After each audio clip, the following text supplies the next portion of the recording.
Some glimmers of hope in the Sunbelt states seeing the worst coronavirus outbreaks, plus a double whammy of hurricanes, and why it soon may become harder to buy your favorite beer. Here's what you need to know.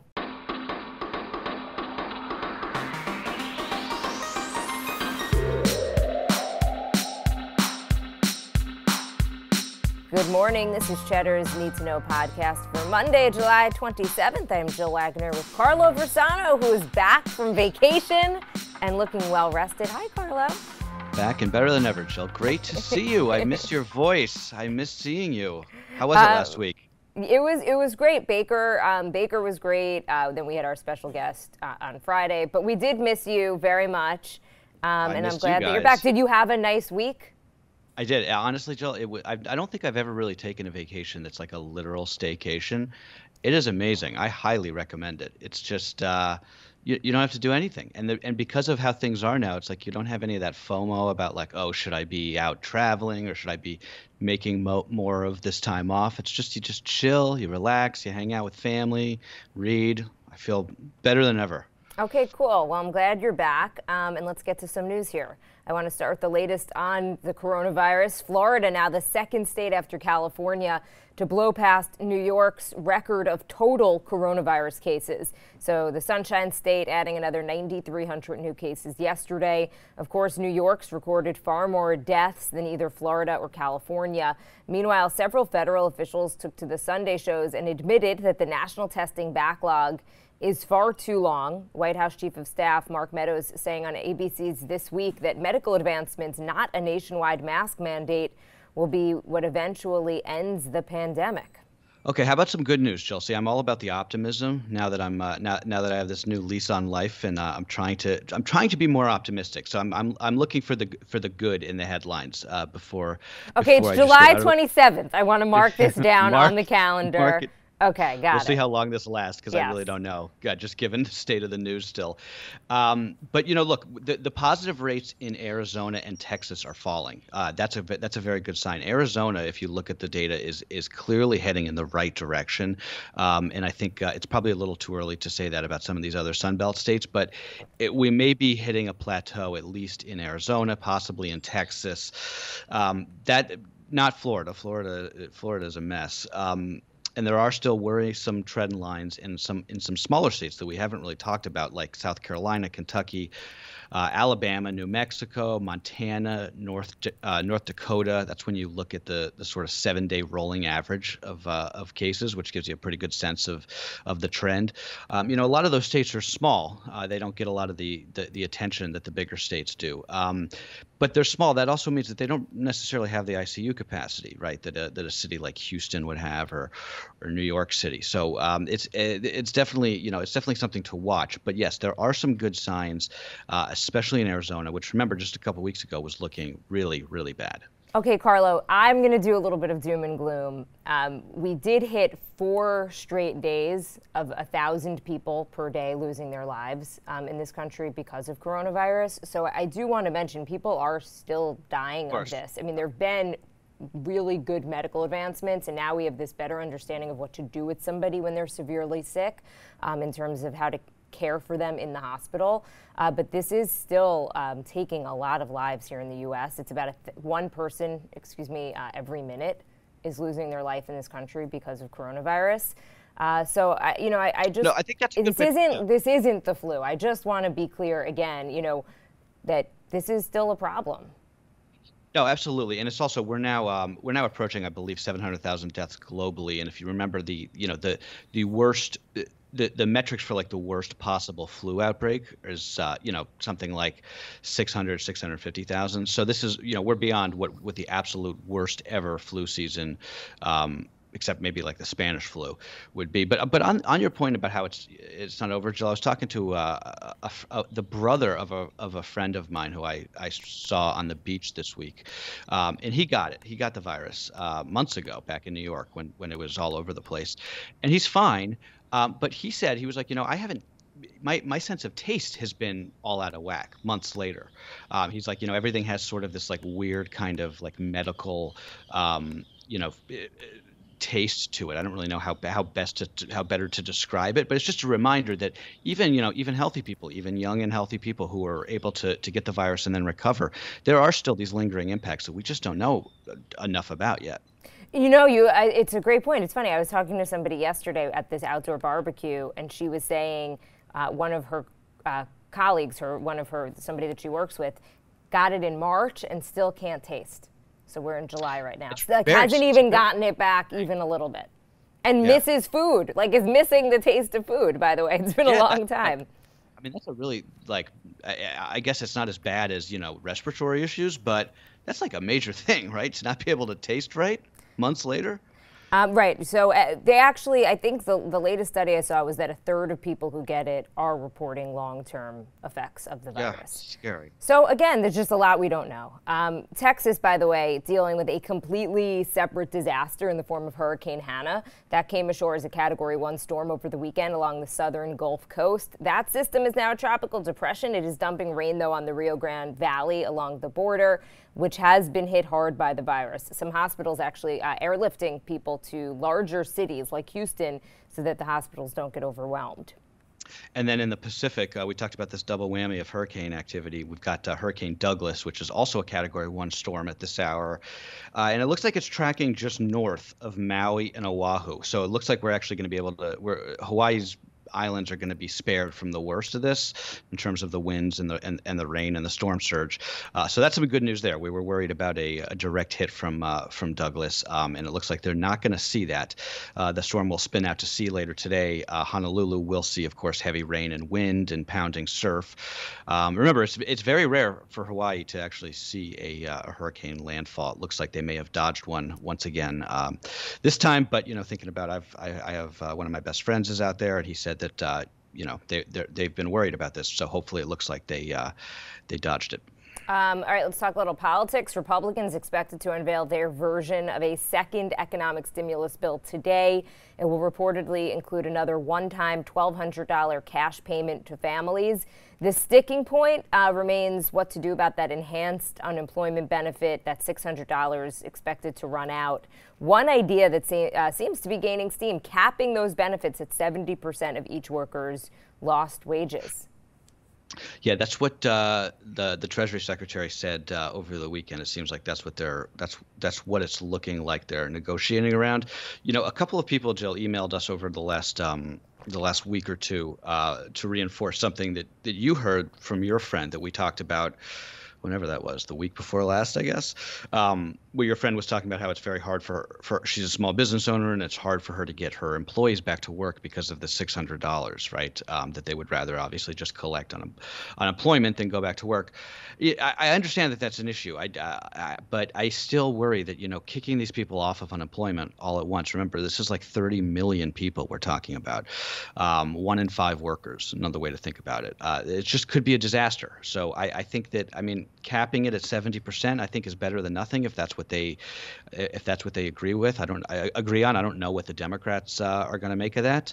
But just remember, this is happening perilously close to the same time of these federal eviction moratoriums, and I just think I think we really got to be careful about what's going to happen to tens of millions of people, a lot of whom would love to work and they can't because of no fault of their own, but their businesses won't have them back, right? So it's a very tricky topic, and there's a lot of nuance to it. But I just wanted to sort of make that clear. To be clear, though, they're not getting kicked off of unemployment. They're still getting unemployment. It's just not that extra $600 a week. Good, fair point.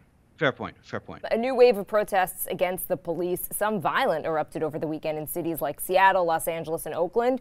Portland saw its 60th straight day of unrest. The mayor of Seattle says the situation is turning into a self-fulfilling prophecy, with demonstrations against the deployment of federal law enforcement turning violent and creating images of anarchy that the president has warned about. Yeah, that's the worry, I think. I admit that I haven't been as read in on this. I know this has sort of been percolating for the last week, and I haven't been paying as close attention as I probably should have been. But I do think that the coverage that I have seen is kind of bad.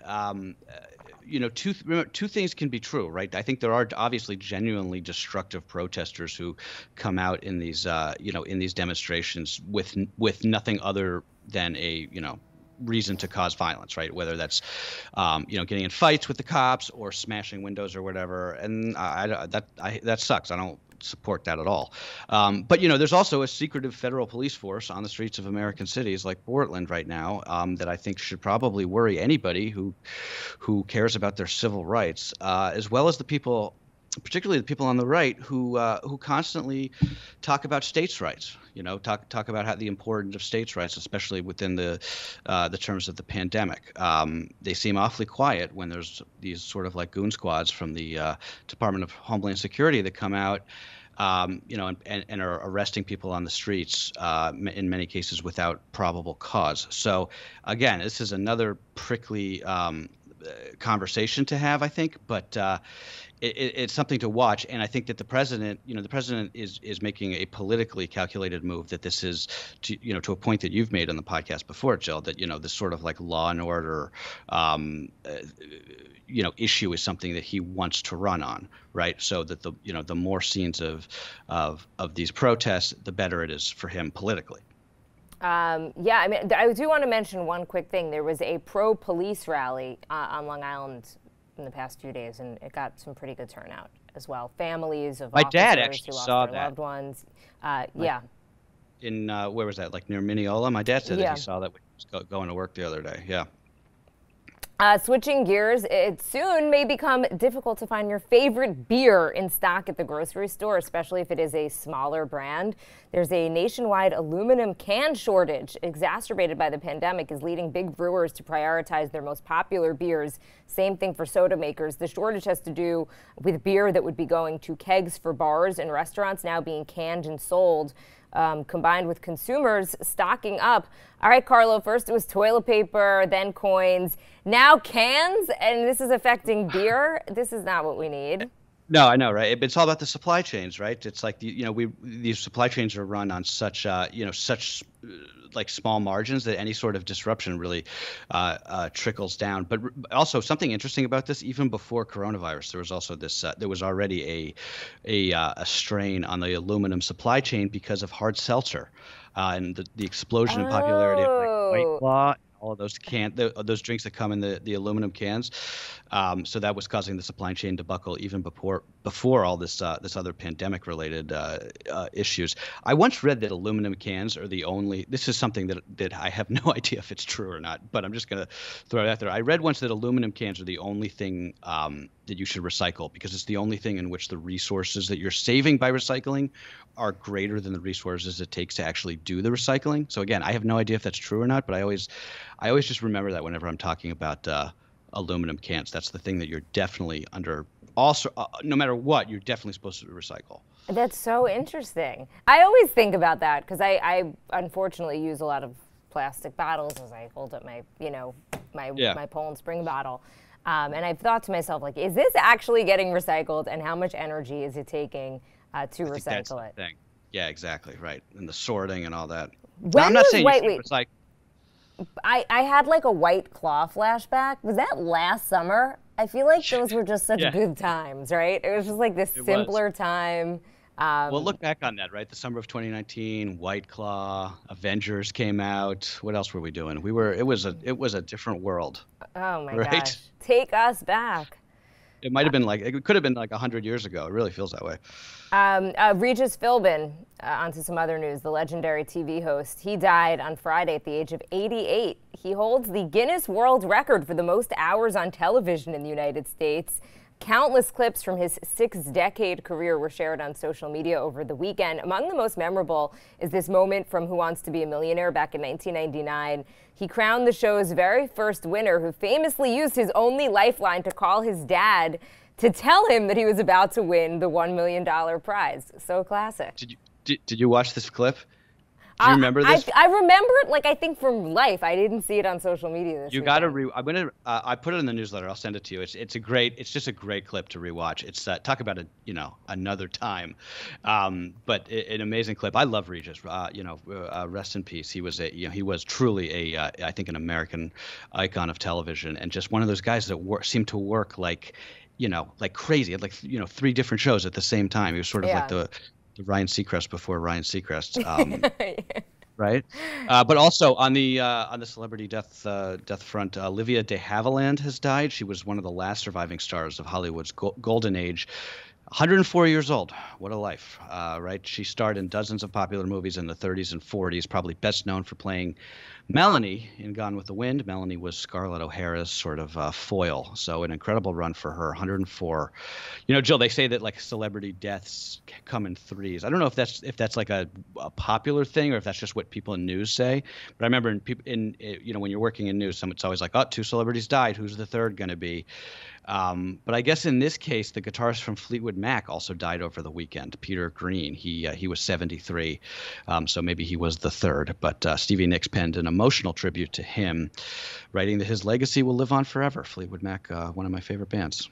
Finally, speaking of musicians, Taylor Swift's surprise album Folklore, which dropped Friday, has already smashed several streaming records in just its first weekend of release. It was streamed more than 80 million times on Spotify in its first day. That is the biggest debut ever for a female artist on the platform.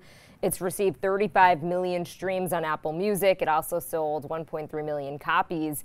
That is a huge number in this day and age. I was like, why would you buy? I was trying to think of how you would even buy it. I don't know, because I stream.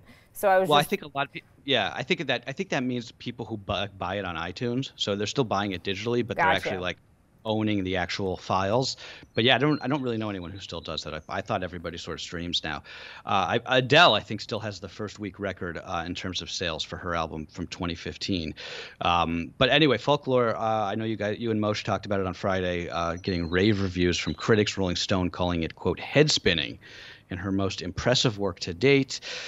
She's cool. I listened to a couple of these songs. It was fine. Her music also kind of sounds the same to me personally, but I respect her work ethic, if nothing else. I mean, again, we're talking about like someone like Regis Philbin. Taylor Swift, man, she works. She puts out a lot of work.